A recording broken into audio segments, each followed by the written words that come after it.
भीषण गर्मी में इंसानों को ही नहीं बल्कि बिजली के बड़े-बड़े ट्रांसफार्मरों को भी ठंडा करने की जरूरत पड़ रही है। उत्तर प्रदेश के अलीगढ़ में बिजली घर में ट्रांसफार्मरों को ठंडा रखने के लिए कूलर लगाए गए हैं। ऐसा इसलिए किया जा रहा है क्योंकि तापमान ज्यादा होने पर इनमें आग न लगे और बिजली की सप्लाई सुचारू रूप से चलती रहे।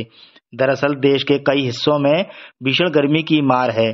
चारों तरफ लोग गर्मी से परेशान हैं। इसके अलावा शहर के ट्रांसफार्मर भी गर्मी की मार नहीं झेल पा रहे हैं, इसलिए इन्हें सुरक्षित रखने के लिए कूलर लगाए गए हैं। ये कूलर शहर सिविल लाइन के लाल डिग्गी फीडर के सामने ट्रांसफार्मर के सामने लगाए गए हैं ताकि हीट वेव से इन ट्रांसफार्मरों को बचाया जा सके। साथ ही सुरक्षा की दृष्टि से भी ट्रांसफार्मरों को ठंडा रखने की जरूरत है और ताकि बिजली की सप्लाई सुचारू रूप से चलती रहे। जी सर, क्या कहेंगे केंद्र पर किस तरह विद्युत ट्रांसफार्मरों में ये लगाए गए हैं कूलर, क्या इनका उद्देश्य है? ये जो ट्रांसफार्मरों पे कूलर लगाए गए हैं ये पावर परिवर्तक हैं 10 MVA के।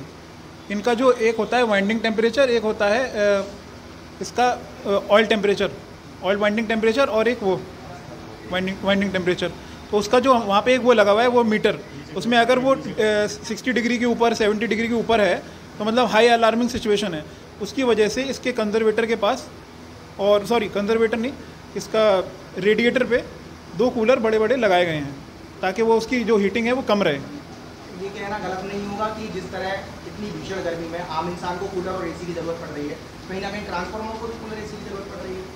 हाँ, ट्रांसफार्मर को भी ज़रूरत होती है क्योंकि उसका मैंने आपको जैसे बताया कि टेम्परेचर 70 डिग्री से ऊपर जाएगा तो वो उसमें हीटिंग ज़्यादा होगी, हीटिंग होने से वो हो सकता है मतलब उसमें खराबी आ सकती है। तो इसलिए कूलर लगाए गए हैं और किस तरह मजदूर इनकी देखभाल कर रहे हैं?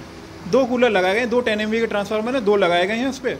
और उसको सुबह एक बार भरते हैं कूलर को 8 बजे और एक बार 4 बजे भरते हैं और रात तक उसके टेम्परेचर हर घंटे चेक करते रहते हैं टेम्परेचर को। जैसे टेम्परेचर उससे कम हो जाता है 50 डिग्री 40 डिग्री से कम तो फिर कूलर बंद कर देते हैं।